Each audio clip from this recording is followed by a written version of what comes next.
Oke, sekarang kita lanjut membahas tentang database management atau bahasa Indonesianya memanage database atau mengelola database. Nah, kemarin kita sudah bahas bahwa zaman sekarang ini serba digital.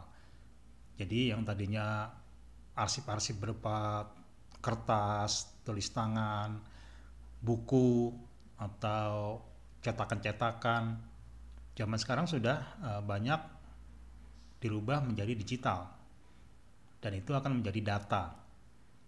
Tujuannya apa? Tujuannya salah satunya adalah supaya mudah dipelihara. Saya jadi ingat ada sebuah kampus yang pernah saya sarankan. Dia dulu memerlukan suatu ruangan yang sangat luas untuk menyimpan skripsinya para mahasiswa. Nah, itu udah bertahun-tahun tuh, udah hampir 20 tahun dia melakukan seperti itu. Dia butuh ruangan yang luas, lalu butuh pendingin ruangan supaya awet. Terus saya bilang ketika itu, wah kayaknya zaman sekarang udah nggak kayak gini nih. Gimana kalau skripsi ini di scan aja, kemudian eh, dijadikan file dan disimpan di dalam komputer, saya bilang. Akhirnya dilakukanlah proses itu. Membeli ada sebuah alat seperti mesin fotokopi. Jadi skripsi-skripsi mahasiswa yang dari tahun 80-an kalau nggak salah ya, itu langsung di scan dengan mudah karena alatnya mirip seperti mesin fotokopi. Jadi tinggal dipotong bukunya, tinggal masukkan, dia otomatis men-scan setiap halaman dan jadilah satu file. Nah, dari ribuan berkas skripsi tadi, sekarang tinggal satu compact disk aja ketika itu. Nah, itu salah satu pengalaman ya, bahwa salah satu kelebihan di convert menjadi digital adalah penghematan yang sangat besar. Selain ruangan tadi, pendingin AC, dan yang paling penting adalah dapat dicari dengan cepat. Jadi kalau kita mencari judul ini, penulisnya ini atau mahasiswanya ini, itu nggak sampai hitungan detik sudah ketemu. Nah, ketika masih zaman buku, saya nggak tahu lagi itu, mungkin butuh berjam-jam untuk mencari. Oleh karena itu, mari kita coba bahas lebih lanjut tentang database management. Database management, kalau bahasa Indonesia biasa diterjemahkan menjadi manajemen database atau mengelola database atau mengelola apapun dengan berbasis data. Oke. Nah, ini secara teori penjelasannya seperti ini, yaitu database management adalah merujuk pada tindakan, prosedur atau aturan-aturan ya, dan aplikasi yang digunakan untuk mengelola dan memelihara database. Jadi nanti kita akan bahas ini nih. Jadi kira-kira kalau kita ingin memanage berbasis data, apa aja yang harus kita lakukan nih, tindakannya apa aja, lalu kalau ada prosedur, itu prosedurnya gimana, dan aplikasinya yang bisa digunakan kayak gimana, dan sebagainya. Kemudian juga dibahas tentang bagaimana strukturnya nih, jadi caranya gimana nih, dan gimana isinya. Jadi mengelola database itu bukan hal yang sederhana gitu. Jadi kenapa ini akan dibahas di mata kuliah sistem informasi, manajemen ataupun bisnis, karena database itu sangat penting dan ternyata membangun sebuah database itu tidak semudah yang dibayangkan. Karena ini melibatkan serangkaian aktivitas, jadi banyak yang harus kita lakukan yang dirancang untuk memaksimalkan organisasi, integritas, keamanan, dan ketersediaan data. Ya, nggak gampangnya gimana nih? Nah, ternyata ini tadi nih, yang paling penting satu, integritas dan keamanan nih. Kalau semuanya udah bergantung pada data, wah itu sangat bahaya tuh kalau tidak aman. Ya kayak bank aja lah. Sekarang uang-uang kita nih, uang-uang banyak orang itu dikonvert hanya sebagai data aja. bahwa nomor rekening sekian, namanya ini, saldo akhirnya 5 juta. Rekening ini, namanya ini, saldo akhir 10 juta. Kan gitu aja di komputernya di bank tuh. Nah, kalau ada orang yang mudah mengganti-ganti angka di sini nih, nah ini yang berbahaya nih. Jadi itu salah satu yang bikin banyak pertimbangan atau kesulitannya tinggi ya di sini nih, menjaga integritas dan keamanan. Dan juga ketersediaan data. Jadi di mana data itu harus selalu ada. Jangan sampai hilang, salah satunya ya. Dan sebagainya. Nah, nanti juga akan dibahas di rangkaian mata kuliah ini adalah perlunya tools, software untuk membantu mengelola data. Nah, software yang dapat membantu mengelola data ini biasa disebut dengan Database Management System atau DBMS. Jadi DMS itu adalah sebuah software yang besar ya, jadi bisa disebut dengan sistem. Oke. Mungkin ada yang nanya lagi, kenapa kok jadi sistem ya? Karena dalam DBMS ini nanti supaya bisa dipakai itu nggak hanya software aja nih. Ini ada terkait dengan jaringan, dengan hardware. Jadi ini membentuk sebuah kesatuan yang banyak komponennya. Jadi dia membentuk sebuah sistem.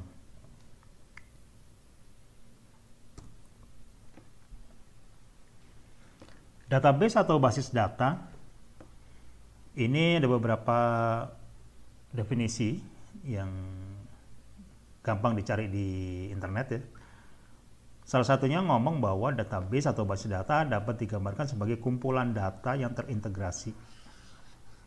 Jadi anggap saja ini ada sebuah storage atau hard disk ya, atau tempat penyimpanan, di mana di dalamnya itu banyak file, banyak.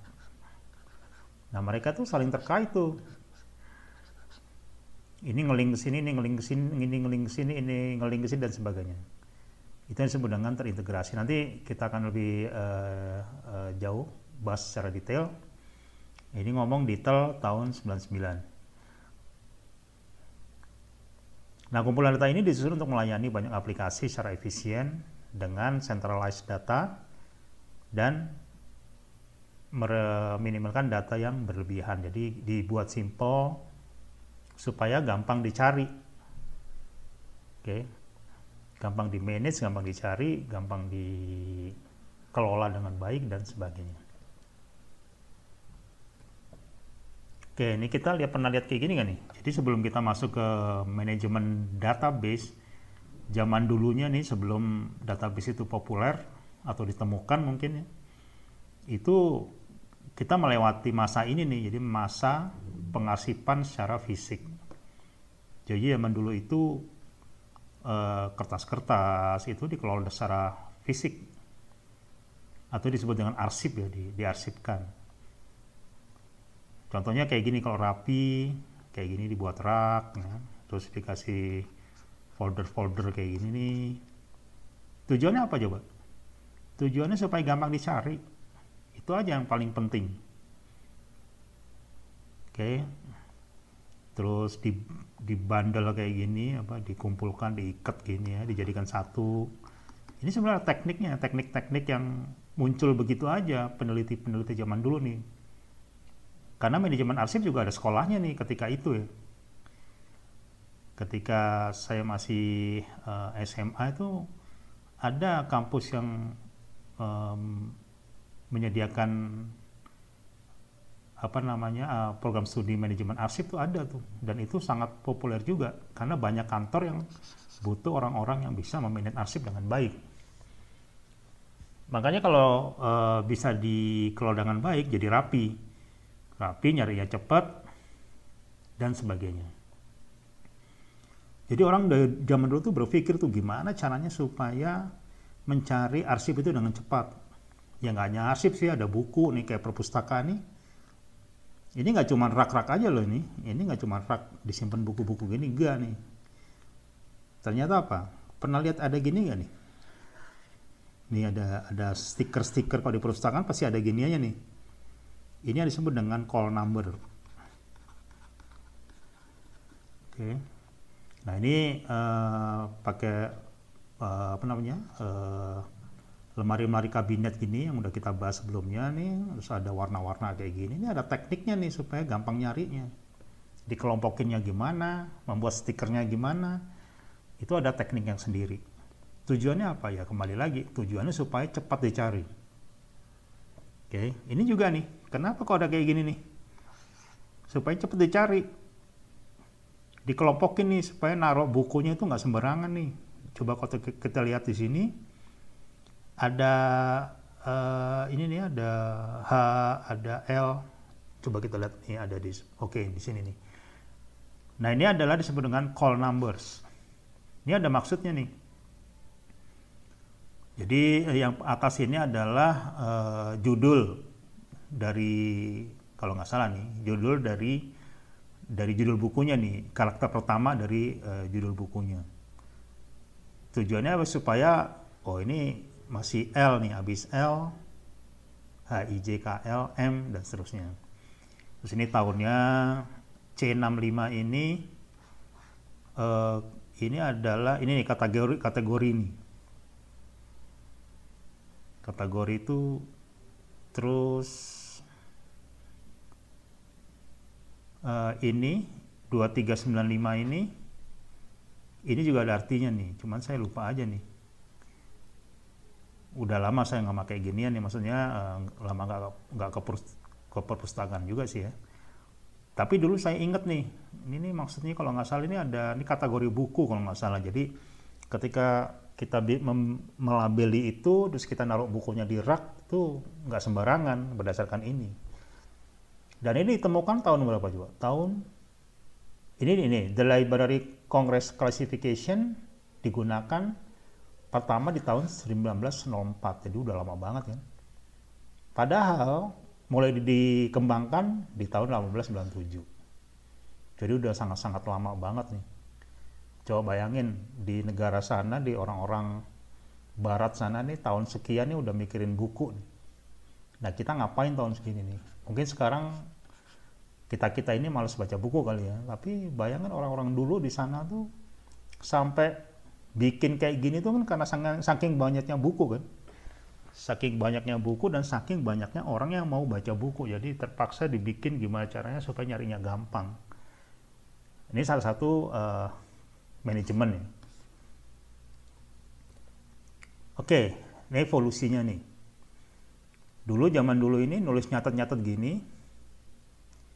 Ini disebut dengan sheet ya. Sheet itu ya lembaran kerja. Ini mungkin zaman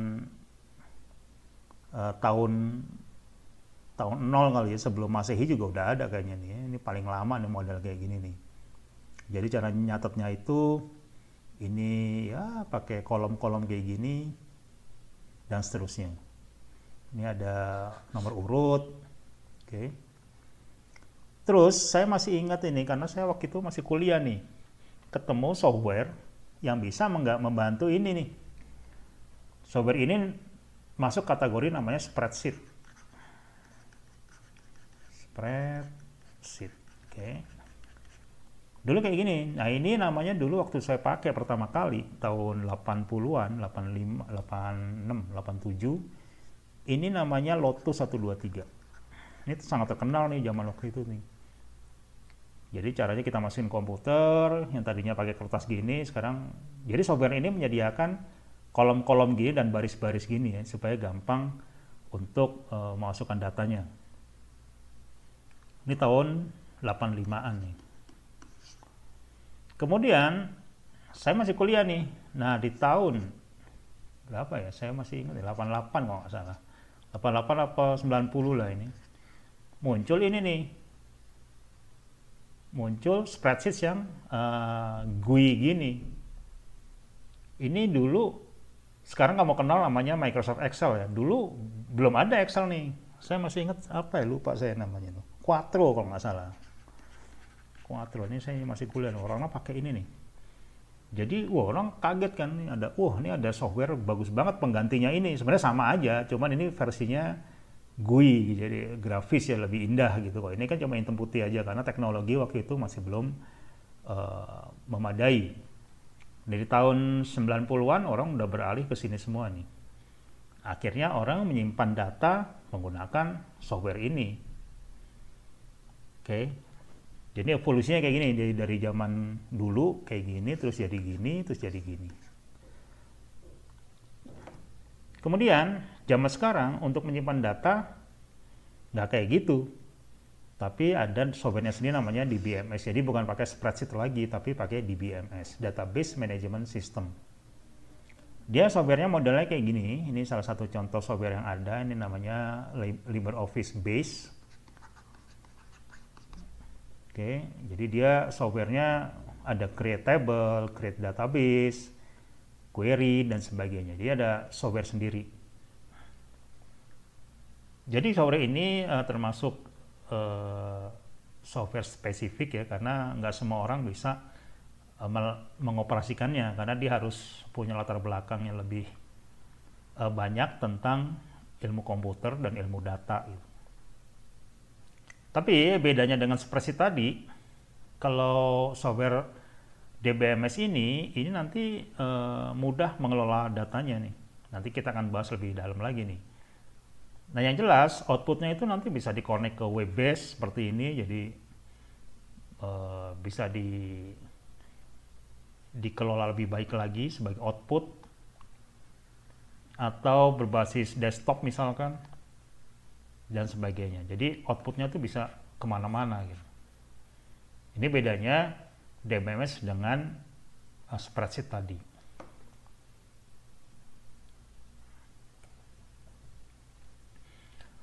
Oke, sekarang pertanyaannya, ada mahasiswa saya tanya nih, Pak bisa nggak saya menyimpan data pakai spreadsheet katanya. Saya selama ini di sekolahan nih, kebetulan mahasiswa ini yang nanya saya ini dia kerja sebagai administrasi sebuah sekolah.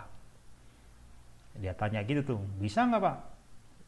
Soalnya selama ini saya menggunakan spreadsheet untuk mengelola data-data pelajar.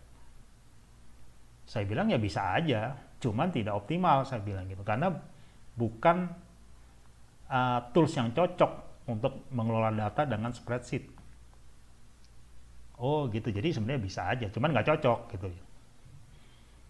Contohnya misalnya gini, bisa nggak saya lari pagi pakai sendal? Ya bisa aja, kalau bilang bisa ya bisa, dipaksain ya bisa, tapi nggak optimal kan. Kita nggak bisa lari cepet, nggak bisa, ya pokoknya nggak pada tempatnya, kira-kira seperti itu analoginya. Oke, akhirnya kita diskusi. Nah sekarang coba kita diskusikan di sini. Sebagai contoh ini, kalau kita pakai spreadsheet, gimana cara nyimpen biodata mahasiswanya atau biodata siswanya? Akhirnya kan kita model kayak gini kan. Ini ada kolom, ini kolomnya nama, ini biodata yang lain seperti alamat, email, telepon kan gitu biasanya tuh. Oke, ini saya keluarin email aja biar simple. Nah, ada nomor induk nih. Sebutnya macam-macam, ada name, ada nick, pokoknya nomor induk lah ya, atau ID. Kenapa coba ada ID penting? ID contohnya gini nih, ini sengaja saya samain nih. Ini ada Steve Jobs, ada Steve Jobs nih. Boleh nggak sama namanya? Ya boleh lah, kalau nama mau sama ya nggak apa-apa nih. Apalagi orang Indonesia nih, namanya banyak yang sama. Saya kebetulan pernah diminta bantuin di sebuah pesantren Sidogiri gitu, pernah 2 tahun 2000-an berapa gitu.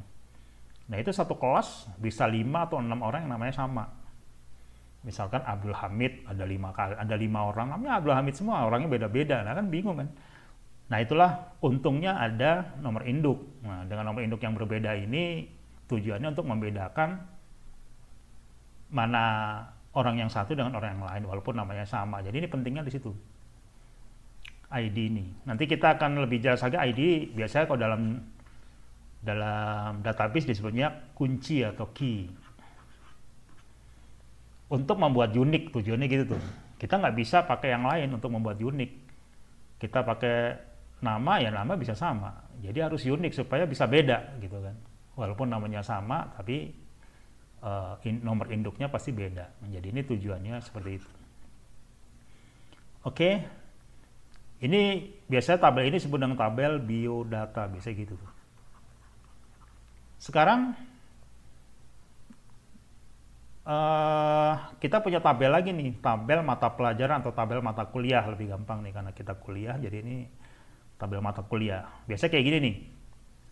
Tabel mata kuliah, di sini nama mata kuliahnya, di sini jumlah SKS-nya, ini kode mata kuliahnya. Kenapa ada kode? Ya sama kayak tadi nih, fungsinya sebagai ID. Supaya unik aja. Kalau ini kan kepanjangan kan. Ini ID lebih unik untuk membedakan nama mata kuliah yang mirip-mirip. Oke. Nah, ini tabel yang kedua. Nah, pertanyaan yang ketiga nih. Saya diskusi cukup panjang yang ketiga nih. Gimana caranya menyimpan di spreadsheet untuk mencatat nilai-nilai mahasiswa yang sudah mengambil mata kuliah itu. Nah, ini formatnya macam-macam tuh. Ada 5 orang yang kita diskusi, 5-5-nya beda-beda caranya. Akhirnya yang paling saya suka dari mereka kayak gini salah satunya nih. Jadi dia pakai satu page lagi, satu file lagi, atau satu sheet lagi yang digunakan untuk menyimpan nilai. Kayak gini nih, jadi dia tulis lagi. Dan ini kolom NIM, nih. Ini kolom nama, ini kolom kode MK, ini kolom nama MK, ini mata kuliah ya, terus ini SKS-nya, dan ini namanya, ini nilainya, sorry. Nah, di sini dicatat nih, ini nomor induknya DB Gibson, ini nih, 84, DB Gibson. Dia mengambil mata kuliah ini yang udah diambil nih, mata komputer, math, manajemen, nilainya sekian. Kemudian Steve Jobs, karena dia beda prodi, dia tidak mengambil manajemen, ya kan? Nah, yang di si DB Gibson ini dia tidak mengambil accounting, ini beda di sini karena beda prodi. Oke lah, tapi di sini jadi satu, nggak apa-apa kan? Jadi si DB ini tidak mengambil accounting atau akuntansi, dan si Steve Jobs tidak mengambil manajemen. Oke, ini salah satu yang paling make sense dari 5 orang yang telah kami diskusikan. Nah, di sini saya sengaja salahin, coba salahnya di mana nih? Tidak konsistennya di mana nih? Tidak konsisten di sini nih. Kalau mencatat seperti ini kan manual nih. Karena ini manual, seringkali terjadi kesalahan. Contohnya apa? Di sini nih. Di sini nulisnya math, di sini matematika kan. Padahal di sini aslinya dia math. Bisa jadi seperti ini karena kita manual kan, nama juga ngetik-ngetik copy paste biasa kayak gitu tuh. Nah, ini banyak sekali sering terjadi dari sekian banyak organisasi atau institusi yang pernah saya bantu untuk mengembangkan sistem informasinya. Banyak kali lah pokoknya ya, karena manual jadi banyak salah ketik tuh banyak. Tapi mereka ngerti nih, wah ini matematik ini maksudnya. Kadangkala itu mereka alasan ini bukan salah ngetik Pak, karena si Excel-nya sendiri itu tiba-tiba mengkonvert jadi bahasa Inggris. Ada yang mau ngomong begitu juga, ya bisa juga sih. Pokoknya terjadi inkonsistensi data atau data tidak konsisten. Ini kalau pakai spreadsheet saya bilang. Tapi ya hampir, menurut saya nih hampir 80% masih pakai ginian loh di banyak organisasi di kita nih, di daerah di sekitar kita nih. Nah, berarti kalau ini kan ada 3 sheet nih, ada 3 tabel nih. Tabel 1 biodata, tabel 2 tabel mata kuliah, tabel ketiga tabel nilai. Ada 3 tabel kan butuhnya kan. Nah, kalau kita convert sebelum ini, biasanya mereka pakai pengarsipannya kan kayak gini nih, pakai pakai folder kayak gini. Biasanya folder ini ditulis ini bio data, ya kan. Terus ini folder yang ini folder mata kuliah gitu kan. yang ini tabel nilai atau folder nilai. Nah, biasanya kayak gitu zaman dulu nih, sebelum ada komputer diketik pakai mesin tik, kemudian dikumpulin di folder-folder gini nih. Ini zaman dulu, zaman sebelum ini nih. Ya kira-kira di kita masih banyak, saya yakin masih ada yang pakai ini juga nih.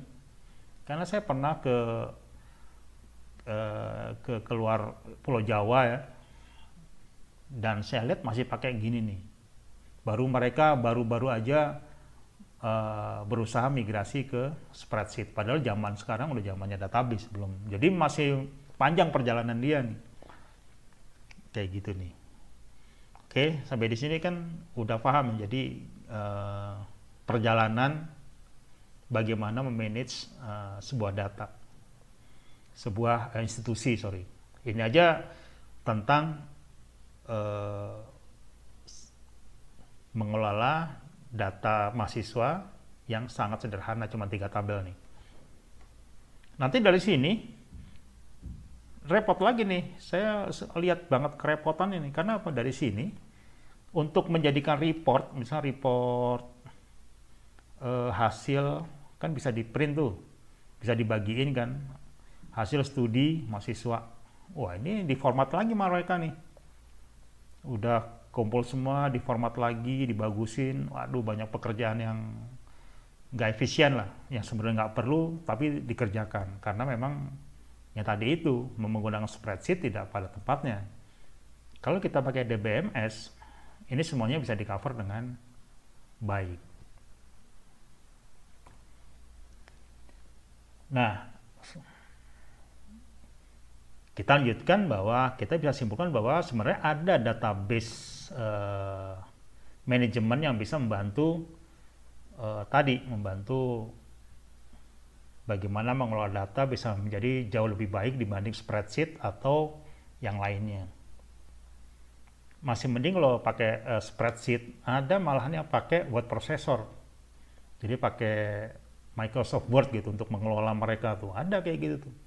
Itu tambah nggak cocok lagi menurut saya tuh. Oke.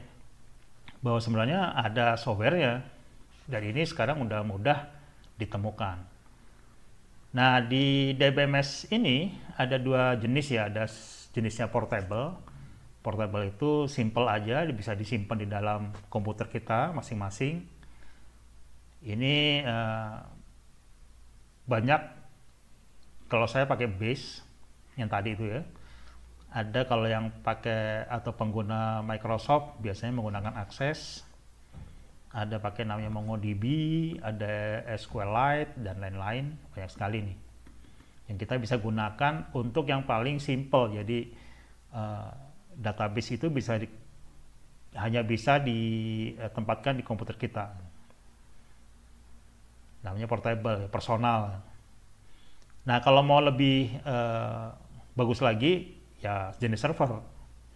Jenis server itu kayak gini nih, jadi database-nya ditaruh di dalam sini. Nanti orang-orang atau pengguna dari mana-mana lewat jaringan maupun internet bisa akses bareng-bareng ke database yang sama. Ini versi yang server. Kalau yang versi portable nggak bisa kayak gini. Kalau versi server yang banyak dipakai di perusahaan-perusahaan atau institusi pasti pakai yang server ini. Ini banyak yang bisa kita pakai, produk-produknya ada MySQL yang begitu terkenal, kemudian ada PostgreSQL yang begitu terkenal juga, atau MySQL Server, ini juga banyak penggunanya, Oracle itu juga lebih banyak lagi. Tergantung kita mau pakai yang mana, cocok yang mana, dan budgetnya berapa.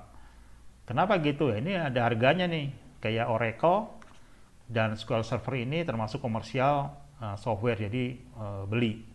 Kalau mau yang free, kita bisa pakai MySQL atau Postgre. Jadi bisa pakai yang mana nih? Kita bisa beri saran kepada institusi atau organisasi kita untuk menggunakan server yang cocok dengan kebutuhan kita. Nah, pada dasarnya kenapa DBMS itu lebih bagus daripada spreadsheet untuk mengolah database, karena banyak fitur-fiturnya yang memang disediakan di dalam database management system. Salah satunya adalah keamanan data itu sendiri. Jadi biasanya database atau DBMS software tadi itu keamanannya udah cukup baik sehingga sulit ditembus, sulit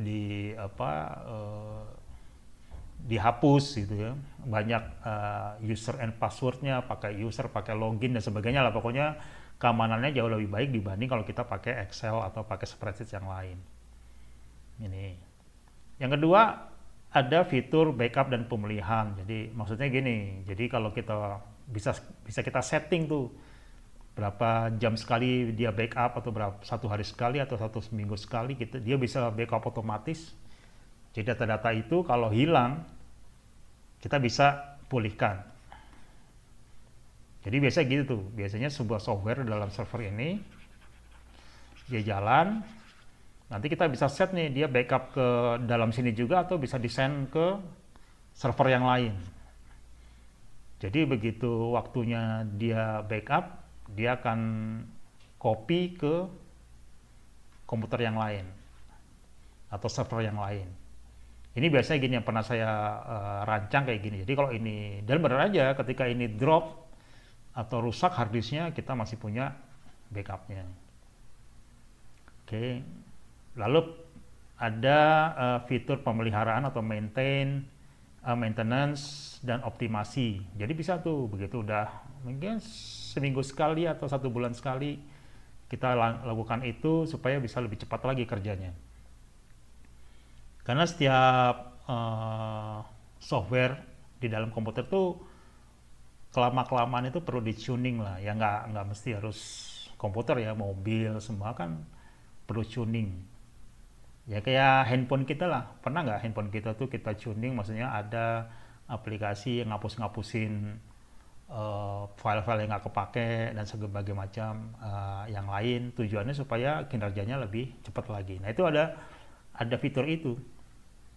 Lalu ada concurrency dan kontrol transaksi. Maksudnya gimana? Maksudnya tuh karena dia server, itu kan dia akses banyak orang tuh. Nah itu gimana caranya dia bisa menghandle kayak gitu supaya dia lebih tetap cepat, ya, tetap optimal kerjanya. Itu ada algoritmanya sendiri itu kalau pakai DBMS. Jadi ketika ada ribuan orang yang akses, nah dia harus punya algoritma sendiri supaya tetap stabil, transaksinya dikontrol. Oke, ini salah fitur yang handal juga. Kemudian ada integrasi data, migrasi dan konversi. Maksudnya apa nih? Integrasi data tuh misalkan ada database 1, database 2, bisa saling integrasi, bisa saling nambahin misalkan, dan sebagainya lah ya. Kemudian migrasi itu maksudnya misalnya kita pakai produk database yang A, terus kita mau pakai produk yang lain. Nah ini bisa langsung dimigrasikan, bisa langsung bukan hanya di copy, tapi ya sekalian dirubah formatnya, itu namanya migrasi. Kalau copy aja kan nggak dirubah kan, tapi kalau beda produk biasanya dia beda format, dia otomatis bisa mengkonversi seperti itu. Jadi migrasi dan konversi itu jadi satu ya, jadi maksudnya sekalian dia merubah format.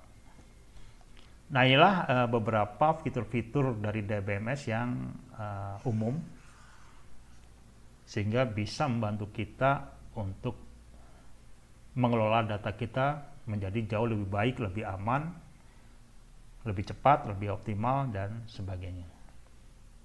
Baik, kita lanjutkan ke bahasan berikutnya.